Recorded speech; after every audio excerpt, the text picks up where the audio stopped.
Two topics I think that we're going to discuss tonight that are connected. We spent a good amount of time talking about the issue of the issue of kares that's involved in Milah, and then we spoke about a lot last time who is technically obligated in Milah, meaning when does that obligation kick in and who exactly is obligated.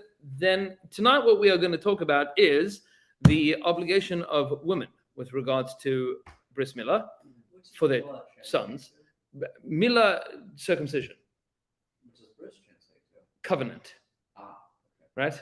I mean, we have a number of brisos in the Torah. One of them is the bris milah, the covenant of circumcision, right? So there's an important question about a woman giving her son a bris milah, that obligation, and then there is the obligation, and really we're going to see some very important halachic concepts from that particular sugya meaning topic. That's an important word to know. When we speak about a sugya means, literally translation means topic. So in that topic, there's a lot of rules and important general knowledge that we're going to talk about. And then we're going to talk about what happens to a person, or what happens if a person gets a bris milah inappropriately, meaning a person was given a bris milah when they were 6 days old, not when they were 8 days old, or a person was given a bris milah at night, or a person was given a bris milah by a non-Jewish urologist in the hospital, right? The parents knew that it was supposed to be on the 8th day, so they brought him into the hospital on day 8, and he got a bris milah then. So we're going to talk about all of those things, what to do and how to do and when to do. And Sam is back and apparently has finished farming. We had finished. Hashem. Okay, so if you open up the booklets over here to page Chav Beis, you'll see page Chav Beis inside of the Minchas Chinuch. Minchas Chinuch asks about women giving a bris milah to their children, and the Minchas Chinuch is going to deal with two answers of Tosfos to an important question. Background to the question: we have a concept in halacha that men and women are equally obligated in the vast majority of mitzvahs, right? Vast majority of mitzvahs, men and women are equally obligated in. Women are not allowed to do all the same things that men are not allowed to do. There's nothing that men are allowed to do that women are not, and women are allowed to do that men are not. Meaning all of the 365 negative mitzvahs apply across the board to everybody. Positive mitzvahs, however, we have two categories. We have positive mitzvahs that are non-time bound and positive mitzvahs that are time bound. These are referred to as mitzvahs esay shehazman gram. It's such an interesting concept that the laws of spiritually connecting has its roots in practicality. Meaning, not everything is practically focused, but here, you can make the argument that it's based in practice. 100%. Meaning, those things that are created as a result of a time, that are regulated by particular times, only men are obligated, with a number of exceptions. There are a number of exceptions to those rules. So, for example, the mitzvah of putting on tefillin is a mitzvah that only exists during the day. So men are obligated in that, women are not obligated in that. Yeah. Is obligation distinct from permissibility to engage in? Because could a woman wrap to tefillin if she felt so inspired to do so, or would that be inappropriate? It's a loaded question. Oh, okay. So we'll discuss. Tefillin is almost unique within that category. Well, then expanding out the category. So we'll expand the category to, for example, women are not obligated in shaking lulav and esrog. There's no obligation for a woman to pick up a lulav and esrog. Can a woman pick up a lulav and esrog if she wants to? Can she volunteer to do a mitzvah that she is not obligated in? Absolutely. Even with a bro. So that's machlokas. That's machlokas between the Rabbeinu Tam and the Rambam.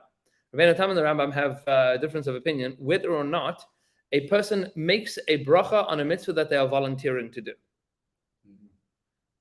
And that the broader context of that is, do you or do you not make a mitzvah on a minhag, on a custom?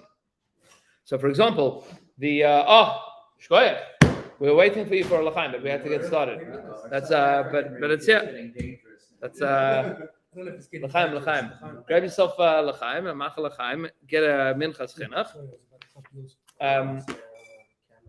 That's you're welcome to join in the camera. I better put some clothes on, I guess.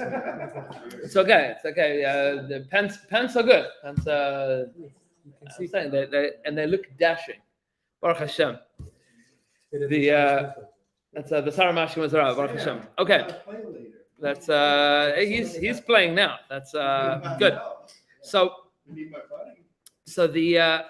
the question about whether or not you can volunteer to do a mitzvah that you're not obligated in is an interesting, fascinating, important question. The Gemara details two cases. Oh, Shkoyach Reb Noya, Baruch Hashem. The Gemara details two interesting questions. One that supports the Rambam, one that supports Rabbeinu Tam. There we go. So the Rambam is of the opinion that women are certainly allowed to volunteer to do a mitzvah that they are not obligated in, but they do not make a bracha on it. Why? Because if we're out, I haven't gone shopping this week, but feel free to take whatever's there. Yeah. There you go. What? That's a Sephardim hold. What? That they don't. They do not make correct. Sephardim did not make a bracha if they are volunteering to do a mitzvah. It's also why Sephardim did not make a bracha on saying Hallel on Rosh Chodesh. Right. Anytime that you're volunteering to do a mitzvah, why? So the raya that the Rambam brings the following proof. A raya proof. He says like this. The Gemara says that asks the question: do we make a bracha on the chibut harav, on beating the aravas on Hoshana Rabbah, right? The 7th day of Sukkot, we have the minhag of beating the aravas. That's called a minhag nevi'im. It's a custom that the prophets told us to do. They didn't establish it as a halacha. They told us that we should do this. This is a minhag. So the Gemara asks the question: should we make a bracha on it? The Gemara says, no, we don't make a bracha on it. So the Rambam says, you see, you don't make a bracha on minhagim. You don't make a bracha on minhagim. There's another Gemara, however. Swing it this way. Isn't it a far cry of a jump from minhagim to positive commandments? So we'll explain. Hold on. So the Gemara has there's another Gemara. The Gemara says that when Rav came to Bavel, Rav was an Israeli.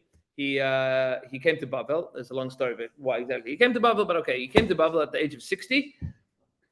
When he shows up in Bavel, it's good to know. But when he shows up in Bavel, he was well reputed to be a big Talmid Chacham, but he was in need of a job. So he got a job. Shmuel hooked him up. Shmuel was later became the big bar plugs of Rav and Shmuel. The big disagreements in Shas in the first generation was between Rav and Shmuel. So Shmuel hooks him up with a job, but he didn't have a big job to offer him. He offered him a job as a maturgaman. That literally means a translator, because the minhag was that they would give what? Right. They would give shir. All of the shirim were given in Lashon Kodesh, in Hebrew. Right? And then somebody had to translate it into Aramaic, because you gave the shir in Hebrew, but it was then explained in Aramaic. So Rav was given the job of being a maturgaman. He translated the shir from Hebrew into Aramaic. So the Rosh Yeshiva would give the shir, and then Rav would translate it. But Rav was a much bigger Talmid Chacham than the Rosh Yeshiva. So the Rosh Yeshiva would give the shir, and then Rav would translate it, meaning he would give his own shir. So he got fired. Rav got fired. He was sacked from his first position in Bavel. And then Shmuel said to him, "Hey Rav, by the way, we're starting a new yeshiva. You should be the Rosh Yeshiva there." So that's how Rav became Rav. Okay, meaning as he was known in Bavel. So but the Gemara has a number of stories. So when Rav came to Bavel, so these are the things that he saw. One of the things that he saw in Bavel was they said Hallel on Rosh Chodesh. So the Gemara says that he was astounded. He was astounded. Why were they saying Hallel on Rosh Chodesh? How could it be they were saying Hallel on Rosh Chodesh? That's such a bizarre thing to do. Who would think to say Hallel on Rosh Chodesh? It's not a Yom Tov. You shouldn't say Hallel on Rosh Chodesh. Says the Gemara when he saw that they skipped out the 2 paragraphs that we skip out when we only say half Hallel, he said, they're only doing a minhag. They're not saying the full Hallel. So Rabbeinu Tam says on the spot that the Gemara says, well, hold up, I don't understand. If they didn't make a bracha on it, then he would have been tipped off for that already. So you have to conclude that they made a bracha on the Hallel. To start with. Right? Otherwise, he wouldn't have had to wait until 3 paragraphs in. He would have known at the beginning. So Rabbeinu Tam says, clearly you see that you make a bracha on minhagim. You make a bracha on minhagim. So the Rambam has to deal with that Gemara, and Rabbeinu Tam has to deal with the Gemara of Chibut HaRabba. Okay, fine. So it's it might even be a machlokes hasugis, right? It's machlokes between two opinions in the Gemara, whether or not you make a bracha on a minhag or not. What does this have to do with voluntary for mitzvahs? It's the same reason. What's the reason that you can't say a bracha on a minhag? If you say you can't say a bracha on a minhag, right? But why? Why is that a bracha levatala? Bracha levatala. It's a waste of bracha. It's a meaning what? Because what do you say in a bracha? Asher kiddushanu b'mitzvosav v'tzivanu. You commanded us to do this, but you didn't command me to do this. How can I say it? Okay. So the Rambam says that's why women can't make a bracha on a volunteered mitzvah, because they're not commanded. If you're not commanded, how do you make a bracha? You can volunteer all you like. You can volunteer all you like, but you can't make a bracha on it. So part of the reason that we don't give a bracha on giving tzedakah, the Gaon really deal with the question, why don't we make a bracha on giving tzedakah? So one of two reasons. So Rabbeinu Nissim Gaon writes at the beginning of Shas, the Hakdamah, the introduction to Shas, the first page. So there's an introduction to Shas. Rabbeinu Nissim Gaon points out that mitzvahs that you should have done because you have seichel hayashar, because you think like a human being, that you don't make a bracha on, right? Kibbut avayim, you don't make a bracha on. What's that? Meaning honoring your parents. You don't, right? You don't make a bracha on honoring your parents, because a normal person should do that, right? Unless you make a shaykhiyah. Right. Natural, meaning you should visit the sick, and you should take care of people that are destitute. So the stuff that we expect of all mankind in common sense. Right. Common sense laws. You what? Inclusive tzedakah, taking care of people. So some of the Gaonim point out that there's an additional reason. Well, that's why. Right? Don't we make a bracha when we give a shekel? No. No. You say zecher lemachas is a shekel. This is a commemoration, but you don't make a bracha on it. Don't make a bracha on tzedakah because you don't know Right. the receiving of it and things like that. Right. You don't know if they're a fraud or not. Right. Meaning, you can't be certain in any mitzvah that requires another person's participation. You don't know if you will actually do it. Right. You don't know if you're actually going to fulfill it. So you can go visit somebody that's sick, and then I make a bracha. I'm visiting the person that's sick, and then they die, right? Or then they get better. It's bracha levatala. You don't know, because it requires another person in their situation, right? You don't know. You can't necessarily make a bracha on a mitzvah ben adam lechavera. There's a difference between when you perform an act that you have an obligation to perform versus something that you don't have to perform. Is there because on the one hand you would say that, well, if I'm not even commanded, I'm just voluntarily being a good guy, that would be a high level. But like Kiddush on Shabbos, you said if you're not commanded to do something, you probably don't have the Yetzer Hara against doing it. Right. So we have a principle in Shas in general. The Gemara says that Gadol HaMitzvah Mishenu Mitzvah. It's the opposite of the intuitive of I'm doing it out of the goodness of my heart. Right. So you see in the Sfarim they go back and forth with these kinds of things. What's very clear, is that if the only reason that you're going to visit the sick is because you feel obligated to go visit the sick, you're a bad person. Right?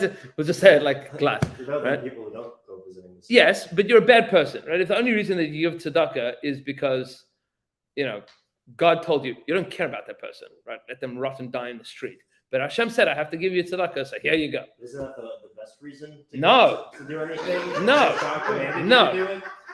If What do you you, mean? Noah's entire world is crumbling. I'm serious. I'll tell you a story. Rav Lachman told me the story that Rav Hutner was very harif about this.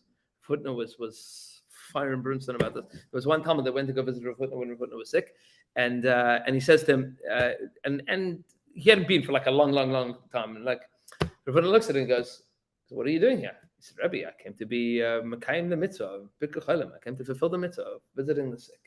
So Rav Hutner looked at him. He goes, "Get out." He goes, what do you mean? He goes, "I'm not your lulav for you to shake me." Right? Like I'm not the chefta. I'm not the object of your mitzvah. I have a mitzvah, so I'm going to go visit the rabbi and because he's sick.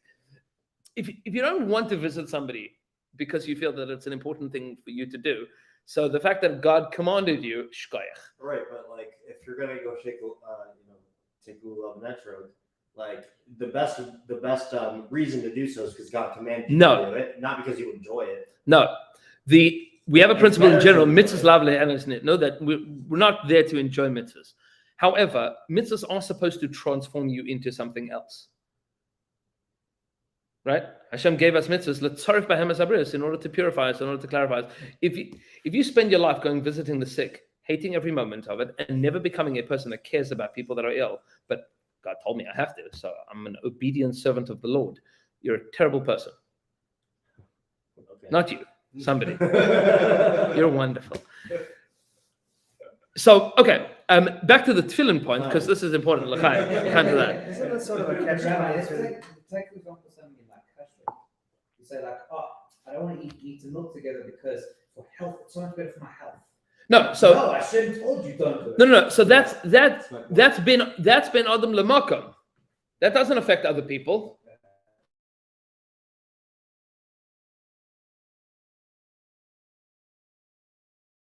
Because God told you to. Yes. That was my point. No, but you don't visit the sick.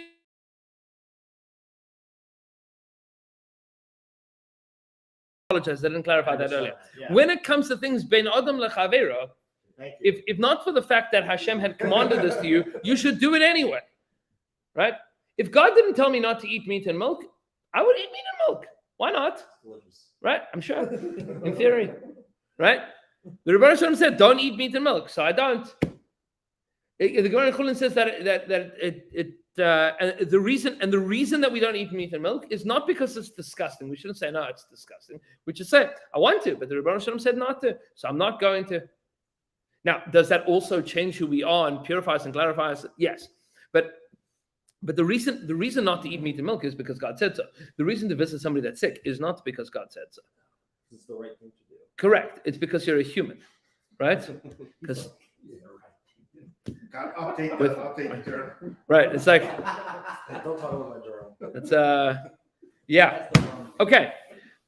What about tefillin? So tefillin is an interesting one. It's almost it's an exception because while we encourage people to volunteer to do all mitzvahs, they're almost all. There are certain mitzvahs that we don't encourage people to do because you lose more than you gain by it. And I'll give you the following example. The Torah tells us that we should put on tefillin. It used to be, and there are still some people that do this. They wear tefillin all day. All day, right? They wear tefillin all day. How would you not destroy them by doing so? Carefully. You wear them carefully.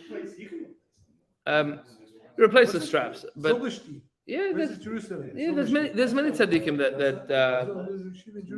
there's many tzaddikim that. The Grad's opinion. No, everybody's opinion is different. No, the Grad's wear it all day. Right? No, there's nobody that says not to wear it all day. No, because you're not chayv in tefillin at night. And you're also to sleep in tefillin. What's the problem with wearing tefillin? You can't do it. You have to be in total control of your thoughts and total control of your speech and total control of your body. And you can't go to bed. Right. And you can't fart. So correct. So you have to be on a particularly high standard of self-control for the entirety of the time that you're wearing tefillin, which is why our practice is to minimize the time that we wear tefillin to when it is necessary. When's it necessary? Davening. It's necessary for davening, and it's necessary especially for Kriya Shema, because the person that says Shema without wearing tefillin is a hypocrite. That's what the Gemara says in Brachos, right? Because you're saying, there's an obligation. I'm going to tie them on my hand, but I'm not putting them on my hand. So that's hypocritical, right? I mean, what if you do both things? They just happen to be time separated in the same day. So you're still a hypocrite? So fundamentally, no. Did my but scroll Siddur lie to me and say that you just have to wear the tefillin and then it's just a practice to do it while wearing Shema? No. So the Gemara says that it is highly advisable because you don't want to be hypocritical while saying Shema. Meaning, if you take Shema seriously, you should wear tefillin. You're also most likely to do it when you're saying something that reminds you. Oh no, right, 100%. It makes every element sense to do. Is it forbidden not to? Have you not fulfilled both mitzvahs if you do them separately? No, you have. You've still fulfilled both mitzvahs. That's absolutely true. But we understand that there is an obligation of saying Shema, and there's an obligation of wearing tefillin, and there is an obligation. And the Shema is talking about. Yeah. And it is highly advisable to do them simultaneously. So that's what we do. Can a person then volunteer to wear tefillin the rest of the day? So we advise against it unless, if you know that you're at a place that you can volunteer to wear tefillin for longer, go for it. But that's not advisable. We don't. It's also why tefillin is the last mitzvah that we teach a child to do. Meaning, my son from the age of 3 was wearing tzitzis, right? He was not. You don't wear as a. Again, that's a minute. That's a minute of when exactly to wear tzitzis, talis gadol or when not. Fine, but with regards to wearing tzitzis, fulfilling the mitzvah of tzitzis, teaching kids to make brachas. But it's a different bracha. It's the same mitzvah. It's the same mitzvah. It's a different activity, whether you're putting it on or whether you're wrapping it around your head. Fine. But it's the same mitzvah. The mitzvah of tzitzis is the same mitzvah. And you teach a child to put on tzitzis already from when they're little, right? At least most Ashkenazim, with the exception of Germans, don't put on a talis gadol when they become bar mitzvah either. You wait until you get married for that. Reasons for that, not now. But you teach children to do all of the mitzvahs from a very, very young age. Tefillin, you only teach a kid to do this. Different customs when you teach a kid to put on tefillin, right? Either a month before, 3 months before, a week before. There's different customs when to teach a kid to put on tefillin. Why don't we have a kid putting on tefillin when they're 8 years old? Because it's not chayav to daven. No. No. To do something immature. Okay, yes, he can do that, but he also can't daven. Of course he can daven. But he can't. He can't say brachot and he can't say anything for a gadol. Like, No. But why can't he put on tefillin? Without two simanim and without. But why can't he put on tefillin? Is it the potential for poor behavior? Right, because it's not kedusha's tefillin. That's not how you treat tefillin. If he can't daven in front of the Amud, and he So? can't say kiddush and he can't do. Then why can't he put on tefillin? Puts on tzitzis and he shakes lulav and he eats matzah and he benches. But then it means nothing.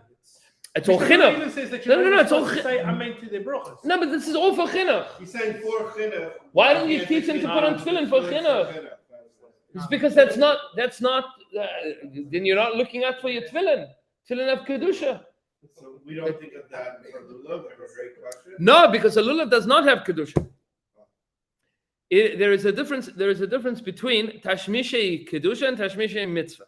Tashmishe kedusha are items that have inherent kedusha in them, and then there are items that have mitzvah kedusha. They only have kedusha vis-a-vis the mitzvah that they do, right? And we have a difference of what to do with those things once you are finished with them.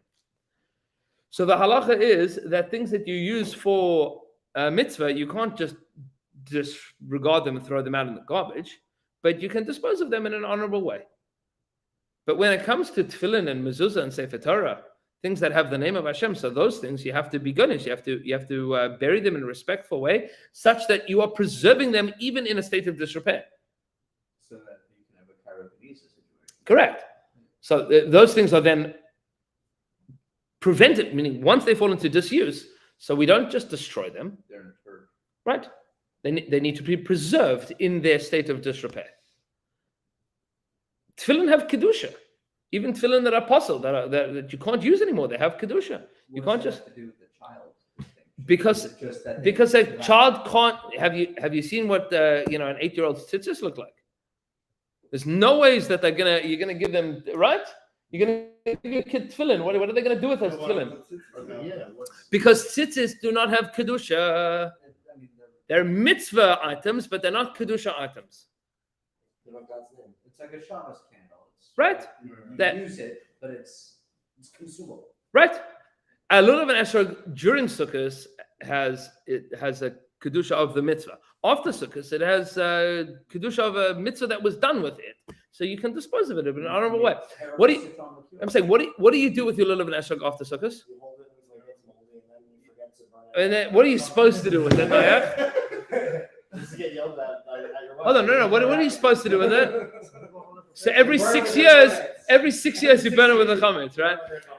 So you let sit and rot until it gets super small, and then you just kind of put them all in one basket, and then you leave them in the and then you leave them in the garage until you move house, right? That's the minute. What are you supposed to do with it? You burn it with your chametz. So what about your tefillin? What about your tefillin that you don't burn them with your chametz? Right? You bury them. Why don't you burn them with the chametz? Because they've got kedusha. Yeah. How can you use it? It has kedusha. That has Hashem's name and it's got kedusha. So What has Kedusha that doesn't have Hashem's Well, hold on. Even if it doesn't have that- Hashem's name in it, though, even if the Hashem's name is like rubbed out. So it still has kedusha Yeah. because it's tashmisha kedusha, right? Because it did have Hashem's name. I mean, once you've imbued something with kedushas Hashem, it has kedusha. It has kedusha. These are tashmisha kedusha. These are kedusha items. These things you can't just chuck out. So tefillin. So hold on a second. So tefillin is a unique example of a mitzvah that we don't let people volunteer to do. Right? Unless you are obligated in the mitzvah, we don't let you put on tefillin. Which is why the Rama writes in Shulchan Aruch that women have the custom of not volunteering to put on tefillin because they're not obligated. Like it's a bad thing. Meaning, a woman that is on the same level. Hold on a second. A man that feels that they are obligated, that they are on the level to wear tefillin the whole day, can wear tefillin the whole day. A woman that feels that she would be on that same level of a man so she can wear tefillin too. I don't know many women that have felt that in recent generations. No, again. For me to clarify, so a woman can say the Shema. Yes, of course, she should. So Nobody knows. should is obligated. Personally, to Brush say his should. daughter. So she is not obligated to say Shema. Okay. Because it's also So- time-bound positive mitzvah. Yeah. So my curiosity here is, like, you're comparing Yeah, a exactly. man who has the spiritual self-discipline and self-possession to wear tefillin all day. Does it have to be that level Yes. for a woman Yes. to wear it even momentarily? Yes, because both of them are volunteering. The point is, can you volunteer to wear tefillin for more than you need to? So men are obligated in wearing tefillin for a little bit. Women are obligated in wearing tefillin 0. If the Both of them volunteering more, you need to be on the level to do that. If the obligation to wear tefillin is to wear tefillin, then wouldn't anything beyond finishing the bracha and putting it on, anything beyond that would be wearing it for more than is necessary? Yes. So even the duration of saying the Shema is more than is necessary. No, so the Shulchan Aruch writes that the purpose of tefillin, yes, that minimum obligation probably is fulfilled by saying Shema. However, the way that our davening is structured is that we begin with you want to put on tefillin first thing in the morning because of Zrizim Makdim Lemitzvahs. Meaning at your first possible opportunity, you want to put on your tefillin for the day, right? But you can't yet say Shema. Why? Because you haven't said the rest of davening yet. Okay. So you're in a little bit of a catch-22. So you put on tefillin right away, but then you go straight into davening. We assume that during davening, you'll be able to hold out because the same obligations of wearing tefillin and davening are keep your thoughts and focus and body and self-discipline. But that's why the moment that we finish davening, you take off your tefillin. Is that why they say starting from Baruch Shema, Sefer HaChinuah, you're not supposed to talk? So that's because you're in between brachos. Because you started with Baruch Shamar, and now you're saying from Baruch Shamar until Yishtabach is in the same bracha. So between Yishtabach and Shema, you can fit in a conversation. So in theory, there's an interesting discussion about whether or not you can make any interruptions there. Obviously you shouldn't, because you shouldn't be breaking focus from. You're supposed to go from Sukkot Zimra into, because it's sequentially moving upwards. There's an interesting discussion whether or not you can add in an extra piece of davening there. For example, during the Aseret Tshuva, the 10 days from Rosh Hashanah to Yom Kippur, we add in Shira Malas then. I was about to say. Right. So, but the Gross said not to, because that separation is too much of a break. Not to say Shema. Yeah. So the minhag Agra is not to say Shira Malas then. That's why I never said it. All right. So we have Baruch Hashem, we have Gronics in the room. That's yeah. You do all the other stuff. Fun fact, right? That's it. It's important to hold like they should. I never looked at it. Right. That's it's important to have the leniencies of the Vilna. It's very important. It's a few. It's got to, from time to time the girl was machmir too. But with regards to volunteering for tefillin, so we don't volunteer more. We don't volunteer more, which is why the Rama writes that it's inappropriate for women to volunteer to wear tefillin, the same way that it's inappropriate for men to volunteer because it's disrespectful to the tefillin. Yeah, but he also says, when a woman is impure, she shouldn't be coming into shul and That's a separate question. That's a separate question. Yeah.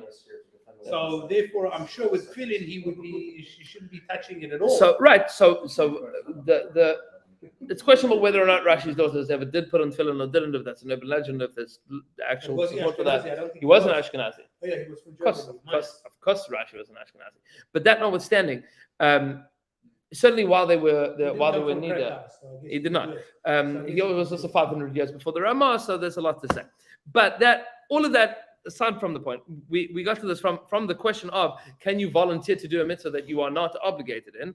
So in general, yes. So in general, yes. In general, yes. That's true. In general, yes. Tefillin is to a certain extent an exception. Whether or not you can make a bracha on that, so that is a machlokes Rabbeinu Tam and the Rambam. Sfardim overwhelmingly pass on like the Rambam, not to make a bracha unless you are, if I'm not mistaken, the Chidah writes like Rabbeinu Tam. The Chidah says that Sfardim should make a bracha. He held like Rabbeinu Tam against the Rambam. If I'm not mistaken, I'm pretty sure it was the Chidah that says like that. Because what you described, we say most people are God who's commanded us to do X, Y, Z. That makes perfect sense. So if you're not commanded to do it, it makes sense not to repeat a passage that's not accurate. So what's the argument that one should? That you should say the bracha. Yeah. So it's a good question. How do you say Asher Kiddushanu b'mitzvah v'tzivanu? So the simplest explanation is v'tzivanu is after v'tzivanu is a pause that has sanctified us with his mitzvahs and commanded us in general. So just broadly, and commanded us. Some people are commanded. Right. I am going to do this thing. Right. Meaning us collectively are commanded. I'm volunteering this, but we are commanded. We, the Jewish people, we're commanded. Sounds a little cute to me. Yeah, we do say it in the plural tense. It's just the argument Yeah. sounds a little cute to me compared to the other one, which makes more direct sense. Right. I mean, saying linguistically, the Rambam makes more sense. The argument that Rabbeinu Tam offers is the Gemara about Rav coming to Bavel and not being surprised until the third paragraph of Hallel, which is a strong argument. I mean, it's a strong argument that For someone who understands what you're saying. I'm saying it was very clear that in Bavel, when they said Hallel voluntarily, they made a bracha on it. Right? So just based on practice. Right. Meaning And the merits of the community that these are wise men who would do it for a right. Meaning that this was very clearly the practice that the Talmud is recording. All of that we got to from the discussion about women not being obligated in positive time-bound mitzvahs, which raises the question, is a bris milah a positive time-bound mitzvah? What do you say? Yes. Yes, it seems like it is, right? Seems like it is. Specific when you have to do it. When do you do You it? have to do During the something. day. During the day on the 8th day, right? Yeah. During the day on the You have 8th to day. do something. That is when you are doing it. Can you do it at night on the 7th day? No. So very clear that it's on the father. It's on the father.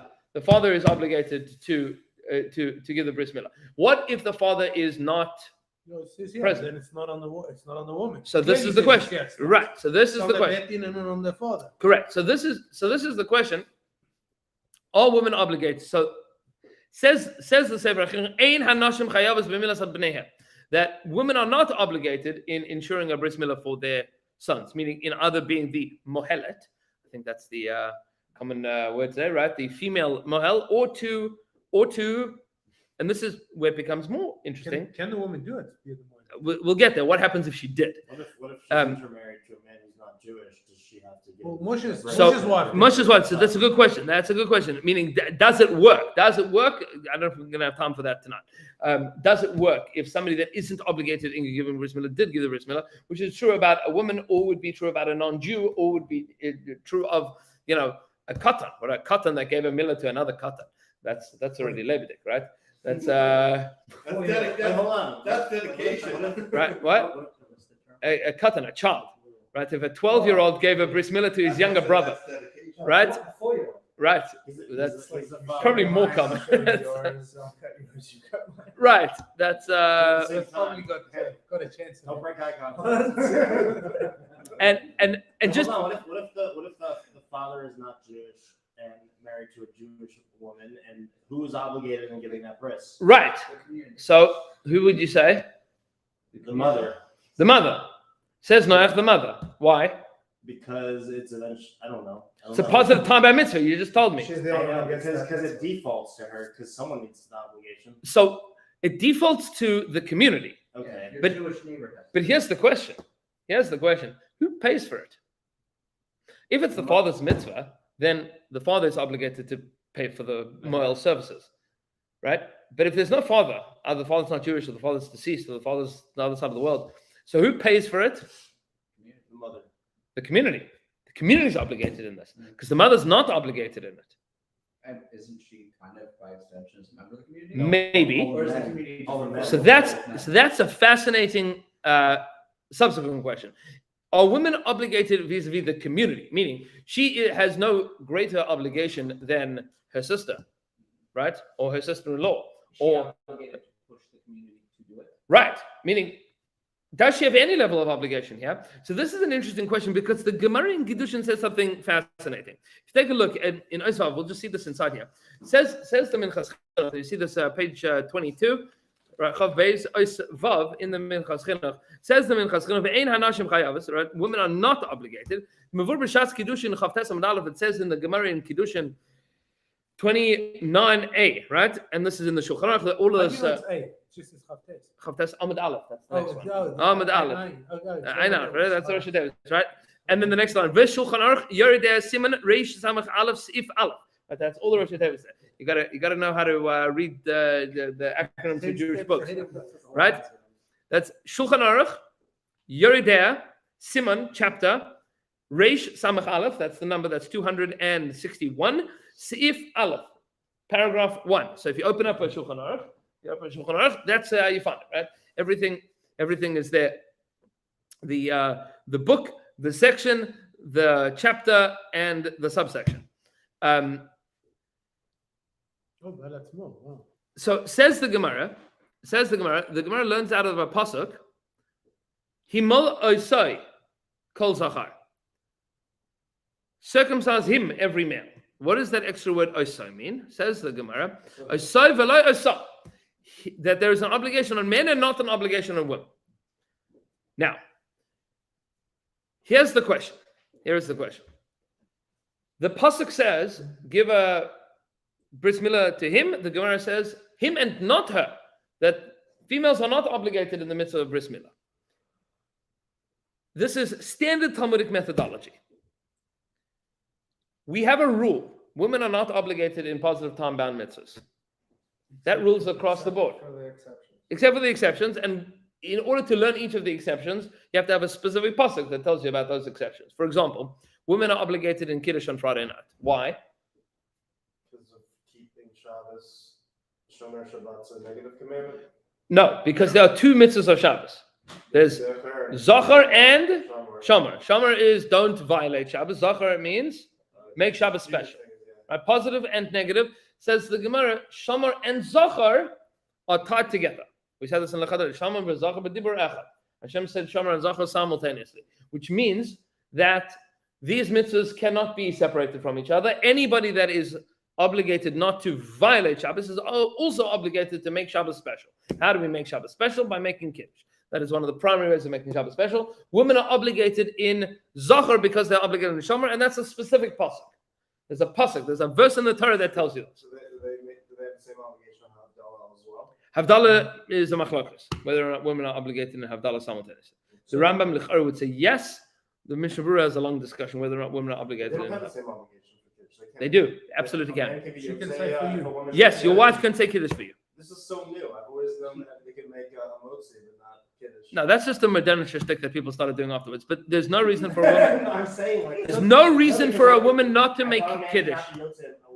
You can. So then, what's the pasuk for 4 cups of wine? There's no pasuk for 4 cups of wine. That's a mitzvah d'Rabbanan. You're a single line. Woman has to make the Kiddush because no man. And the Gemara in Pesachim wants to know why. Hold on. What? There's 4 things, but it's So that's a din d'Rabbanan. Often how you buy Sunday. Yeah. There's all d'Rabbanan.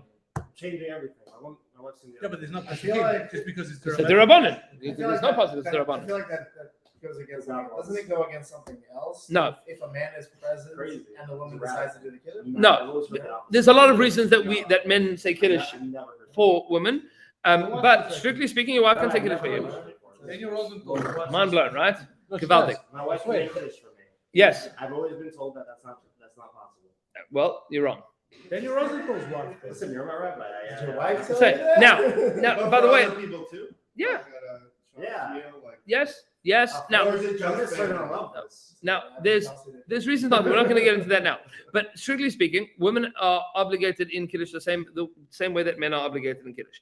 Good. The that obligation is the same.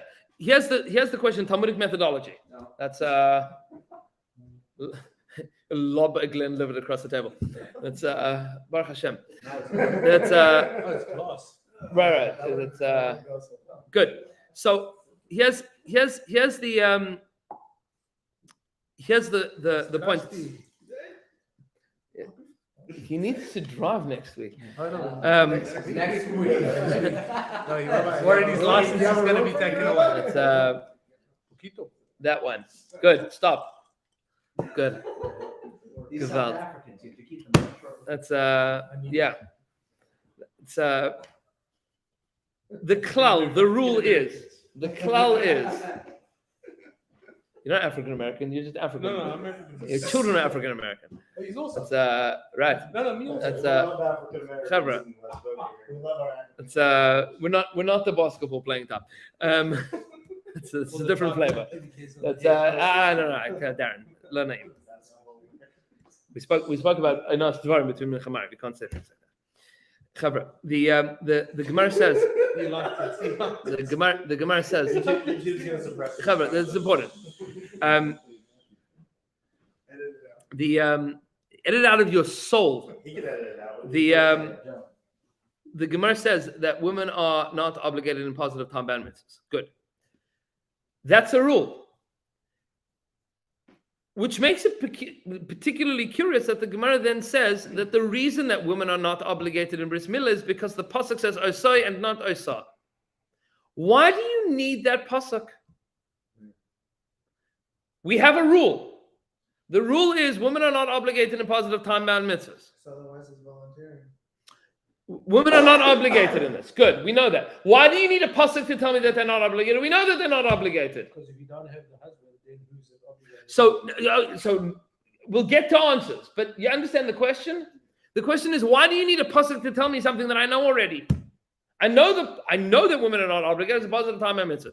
So the Minchas Chinuch quotes two Tosfos in different places. Answer this question differently.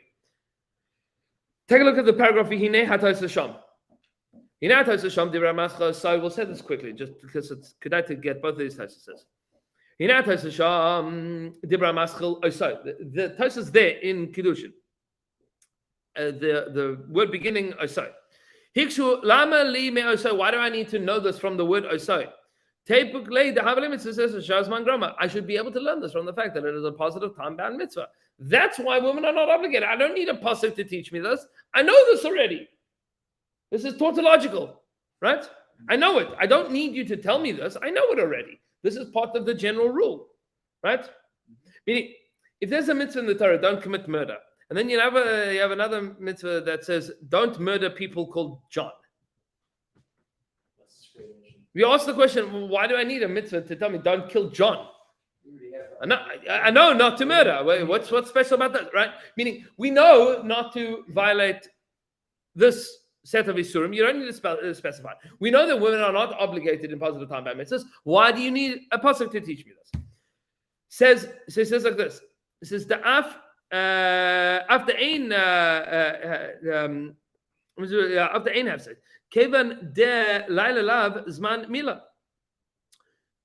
Natam, at the very least, natam is not a time that you can give a bris milah.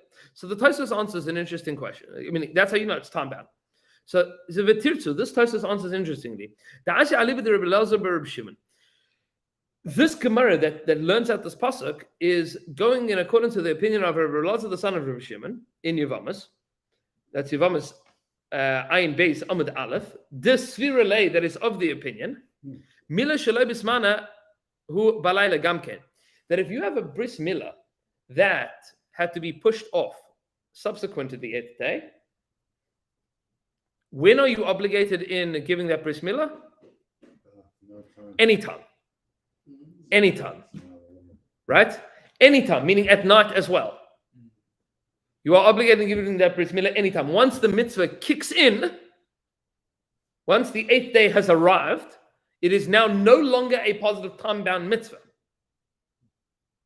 From the morning of the 8th day and onwards, you are obligated in this mitzvah till infinity. Right. That's because of Tosfot that we learned this? No, so the Tosfos says that is the opinion of Rabbi Elazar Reb Shimon, and therefore it is not a positive time-bound mitzvah. And that's how we hold. No. That's why you need a pasuk to prove it. Are there any records or instances where bris was done on the 7th day due to an emergency? Let's say you're running and you have to do it now, or you might not be able to do it tomorrow. Let's say a hurricane's coming tomorrow. We have to do today. It's not a mitzvah shas mangrama, right? Once it starts from the 8th day. Once day 8 in the morning starts, that's when the mitzvah begins. But could you do it on the 7th? No. Or is it better to postpone it for the following day? The mitzvah doesn't exist yet. In fact, So would it be a voluntary? no. No. What you're doing is injuring a child. Gotcha. Okay. Yeah. Can you cut off his finger on the 7th day? Maybe. Oh, yeah. But we're not going Can you cut off his finger on the 7th day? No. No. Can you cut off his foreskin on the 7th day? No. No. There's a question, what if you did? What if you did? Okay, so we'll talk about that. What if you did it inappropriately? Oops, I'm saying, but- oops, we lost. I'm saying, so we'll deal with that question. That's an important question. Whether hatavas dam bris is deraisa, derabanan, in what circumstances? There's a lot to talk about. But the first answer that the Tosfos offers is that it's not a mitzvah shas mangrama. It's just a regular positive mitzvah. It is not time bound. With the Gemara is learning I saw that is because we need that pasuk. If not for that pasuk, we would have said women are equally obligated because it is not a positive time bound mitzvah. This is V'ayin Shem Kedushin. Take a look at that. It says Lefi zeh. According to this, we don't hold of that opinion of Rabbi Elazar Reb Shimon. We hold of the opinion of the Rabbanan, the other opinion that says that you can't do a bris milah at night. You can never do a bris milah at night. We hold of that majority opinion of Rabbanan. It says Nashim belav hachi b'turas machmas shas grama. That we don't need that learning. That pasuk only teaches for Rabbi Elazar Reb Shimon. He needs that. The rest of the Jewish world does not need that pasuk to teach you that women are not obligated in bris milah. It says va'al karchach, and therefore by default, Rabbanan le'dorsha ha'drasha da'osai. The Rabbanan, the other opinion, the majority opinion, doesn't learn that drasha at all. They don't have that limit. They don't have that specific understanding of the pasuk. They don't say you need the word osai in the pasuk to teach you that women are exempt, because women are exempt according to everybody, because it's a positive time by mitzvah. Except for Rabbi Elazar Reb Shimon, that needs this pasuk to tell you that women are not allowed to do a bris milah, even though it is not a positive time bound mitzvah. Okay, Achba Megillah, that's answer number one of Tosfos. That it's only according to Rabbi Elazar Reb Shimon, and because he doesn't hold it as a positive time bound mitzvah. Achba Megillah, but Tosfos Divra Maschel Dichsiv, but in Megillah, page 20, side A, right? That's the Amud Aleph. But Tosfos Dibra Maschel Dichsiv, that the pasuk says the Gemara is quoting from the pasuk, and the Dibra Maschel and Tosfos is Dichsiv. There's another answer. There's another answer. The Gamla Rabbanan that is also important for the Rabbanan, meaning that Osai is also being learned by Rabbanan. That the Rabbanan also use this pasuk of Osai. Kevan shehu esei sheyes bo kores, because this is not a regular positive time bound mitzvah. This is a positive time bound mitzvah. Positive mitzvahs, if you don't do it, you miss out. Right. In this case, if you don't do it, you're in trouble. There's a chiyuv kares. There's a chiyuv kares, right? Your spiritual exorcism as a result of not doing it. Maybe this mitzvah breaks the rules of positive time bound mitzvahs, that we would say maybe women should be obligated in it because this is a super duper positive mitzvah. Maybe you would say for a super duper positive mitzvah, it's not the same. It's not the same thing for a super duper positive time bound mitzvah. Maybe women should be obligated. Maybe that would be the reason why. And therefore you need the pasuk to teach you this. And then he goes on to explain here that he says it's interesting to point out that who gets kares for not doing the bris milah? The kid, not the parents. right? Not the parents. But because of the severity of this for your child, maybe you would say that women would be obligated, and therefore you do need a pasuk. Maybe you do need a pasuk that's then still going to tell you, maybe you're going to need a pasuk to teach you that. So those are the two answers in Tosfos. Either which way, you have the din is that women are not obligated in it. How would a woman be obligated in this mitzvah? The same as the rest of the Jewish community, arguably, right? Are there any criteria that have to be met by I'm not saying Mohel Mohelet, but the person doing the bris? Are there any minimum criteria that have to be met? Yes, that they are obligated in bris milah. But that's why I was asking at the beginning. Is the obligation on the person receiving the circumcision or performing the So it seems to be that there are two mitzvahs. There's a mitzvah to have a bris, and that's a mitzvah on the individual. That mitzvah kicks in when you turn 13. Like all other mitzvahs. You become bar mitzvah, now you are chayiv in bris milah. Oh, good thing, I had You one. really hope someone took care of it for you. Right. If not, then you now are obligated to take care of it. Right? Say what? The people in our community that have done it. Didn't we say last time that if you do like a father? Right. Maybe he's still obligated.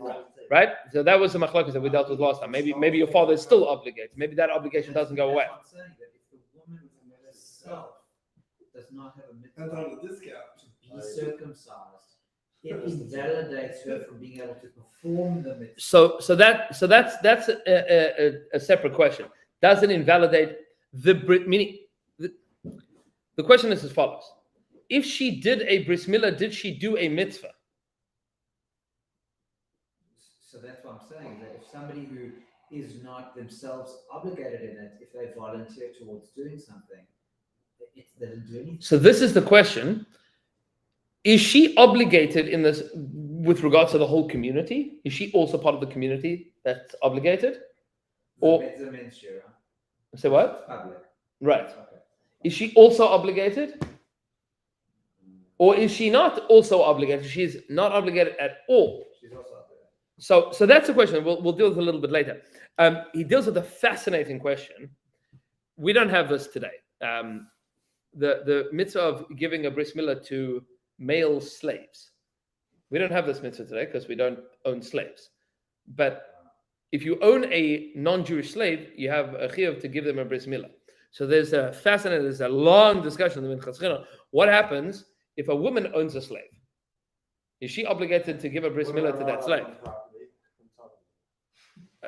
So it's an interesting question. How? Question if they can afford it or what. So it's a question of how she ended up owning the slave. That's an interesting question. But let's assume she did own the slave, and the slave doesn't have the bris milah.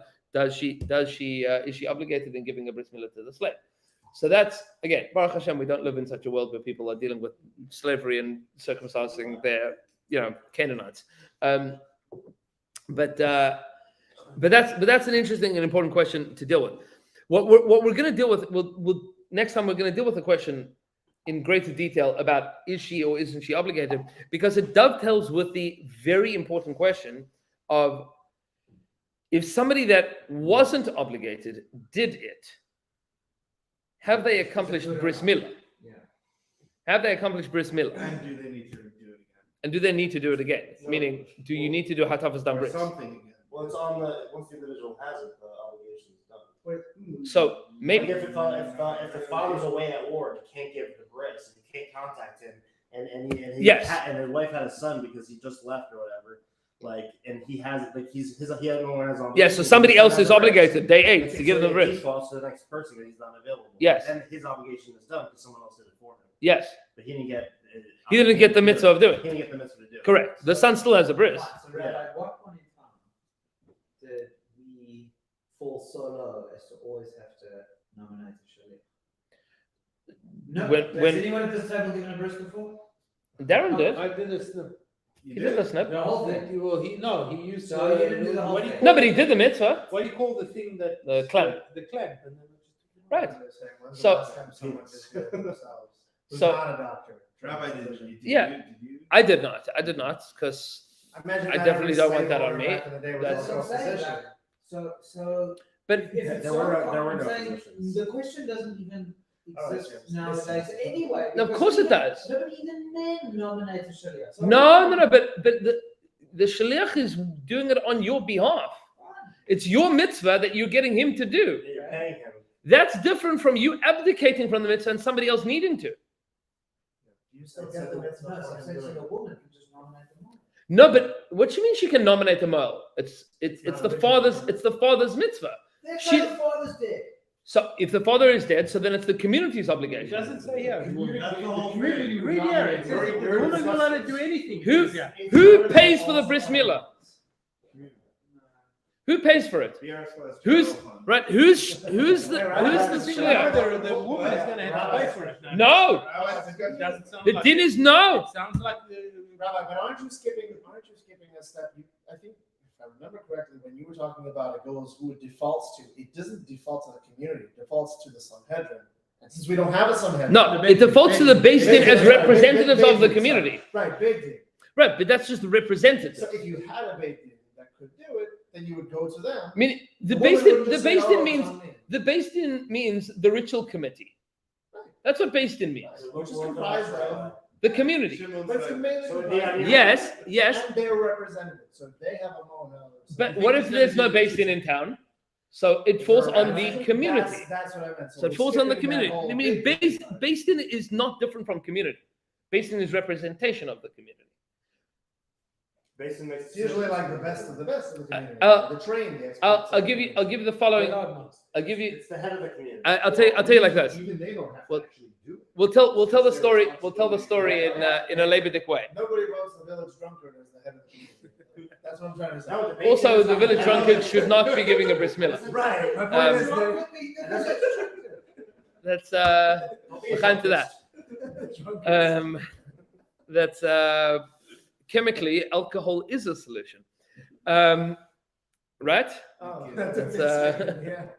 Oh, It's alcohol. Chavra, the The cause of and solution to all man's problems. that's it's a compound. Chavra, the we'll tell the story as follows. Think about it like this. You have a couple, they're divorced, right? They had a child, got pregnant, had the baby, but in the interim got divorced. Bitter rivals. He says that, and I've dealt with cases similar to this, so we'll give a little bit of color to it. He is very Hasidish.